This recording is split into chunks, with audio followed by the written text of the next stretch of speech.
Assalamualaikum warahmatullahi wabarakatuh. Bismillahirrahmanirrahim. Alhamdulillahi rabbil alamin. Wassalatu wassalamu ala rasulillah wa ala alihi wa sahbihi wa mawalah. Hadirin yang dirahmati Allah subhanahu wa ta'ala, bersyukur kita kepada Allah atas limpahan nikmat yang diberikan kepada kita, terutama nikmat iman, sehingga pada hari ini kita termasuk bagian daripada orang yang beriman kepada Allah subhanahu wa ta'ala. Sedangkan iman merupakan nikmat yang tertinggi. Iman adalah nikmat duniawiyah yang tertinggi di antara nikmat-nikmat Allah yang lain. Kenapa nikmat iman dikatakan sebagai nikmat duniawiyah? Karena memang iman itu hanya berguna ketika di dunia. Adapun keimanan seseorang ketika di akhirat, akan tetapi pada saat ia di dunia dia tidak beriman, maka keimanan itu tidak akan memberi manfaat baginya. Karena setiap orang, baik itu orang kafir atau orang musyrik, ketika nanti di hari kiamat semua akan beriman kepada Allah, akan tetapi keimanan mereka itu tidak ada gunanya. Maknanya keimanan mereka pada hari itu tidak akan bisa melepaskan mereka daripada azab yang pedih. Lalu sebagian bertanya, apalagi yang menjadi alasan bahwasanya iman itu merupakan nikmat yang paling tinggi? Imam Al-Ghazali menjawabnya di dalam kitab yang sangat terkenal, yakni kitab Minhajul Abidin. Beliau menerangkan tentang keadaan yang berbeda antara orang yang beriman dan orang yang tidak beriman. Bismillahirrahmanirrahim. Qala al-muallif rahimahullahu ta'ala, nafa'anallahu bihi wa bi'ulumihi fid dharain amin. Menjelaskan perihal tersebut, Imam Al-Ghazali menukilkan dua ayat Al-Quran. Yang pertama menjelaskan tentang keadaan orang yang beriman ketika di dunia, apa yang mereka alami ketika nanti di akhirat. Kemudian ayat berikutnya beliau menjelaskan tentang keadaan orang-orang yang ketika di dunia tidak beriman. A'udzubillahi minasyaitonirrajim. Bismillahirrahmanirrahim. Wasaqahum rabbuhum syaraban tahura. Inna hadza kana lakum jazaa'an wa kana sa'yukum mashkura. Wasaqahum rabbuhum, dan mereka itu diberi minum daripada Tuhan mereka, syaraban tahura, dengan minuman yang suci. Minuman yang suci yakni minuman yang ada di surga. Mereka merasakan kenikmatannya surga sembari mereka diberi minum dengan minuman yang suci. Dengan minuman tersebut mereka tidak akan pernah merasakan dahaga selama-lamanya. Lam yazma' ba'dahu abada. Setelah orang beriman itu minum di dalam surga, maka mereka tidak akan pernah lagi merasakan haus selama-lamanya. Demikianlah keadaan orang yang beriman ketika di dunia. Inna hadza kana lakum jazaa'an wa kana sa'yukum mashkura. Sesungguhnya hal yang demikian ini, yakni orang-orang itu diberi minum, adalah balasan atas keimanan mereka ketika mereka di dunia.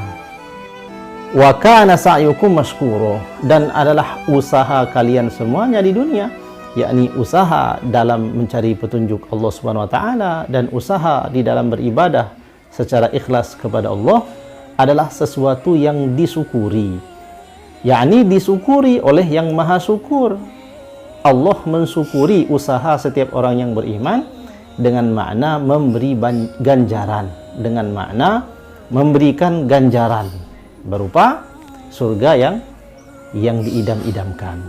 Demikianlah harga iman, bahwasanya dengan keimanan itu orang selamat daripada azab.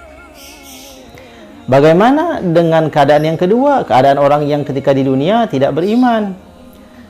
Imam Al-Ghazali mengutipkan sebuah ayat yang ada di dalam, yakni di dalam surat Al-Mu'minun ayat 107 sampai 108. Allah berfirman, A'udzubillahi minasyaitonirrajim. Bismillahirrahmanirrahim. Rabbana akhrijna minha fa in udna fa inna zalimun. Keadaan mereka orang-orang kafir ketika mereka sudah dimasukkan ke dalam neraka yang hina itu, lalu mereka ini berdoa kepada Allah. Rabbana, wahai Rabb kami, wahai Tuhan kami, akhrijna minha, keluarkanlah kami darinya, yakni daripada neraka. Fa in udna fa inna zalimun. Jikalau engkau mengeluarkan kami dari dalam neraka ini, lalu engkau kembalikan kami ya Allah ke dunia, saat engkau kembalikan kami ke dunia itu, seandainya kami tetap dalam keadaan kafir, tentulah kami adalah orang-orang yang zalim. Ini salah satu bentuk memelas kepada Allah. Maknanya, ya Allah, seandainya engkau kembalikan kami ke dunia, tentu kami tidak akan lagi berbuat kekafiran. Ini harapan orang kafir ketika sudah masuk neraka. Lalu bagaimana jawaban Allah atas permintaan orang-orang kafir itu? Allah Subhanahu wa taala berfirman, qala khsa'u fiha wa la tukallimun. Allah berfirman, tinggallah kalian semuanya di dalamnya dalam keadaan kekal dan penuh dengan kehinaan, dan jangan sekali-kali kalian berbicara kepadaku, kata Allah. Di dalam sebuah hadis, Imam Al-Ghazali menuliskan mafhumnya di dalam kitab Minhajul Abidin. Beliau mengatakan, setelah Allah Subhanahu wa taala berfirman dengan firman-Nya yang begitu tegas, yakni qala khsa'u fiha, Allah berfirman, diamlah kalian semuanya berada di dalam neraka itu dalam keadaan hina, wala tukallimun, dan jangan sekali-kali kalian berbicara kepadaku. Setelah Allah Subhanahu wa taala berfirman dengan firman-Nya itu, lalu orang-orang kafir itu menjadi anjing di dalam neraka, lalu mereka saling menggonggong. Na'udzubillahi min zalik.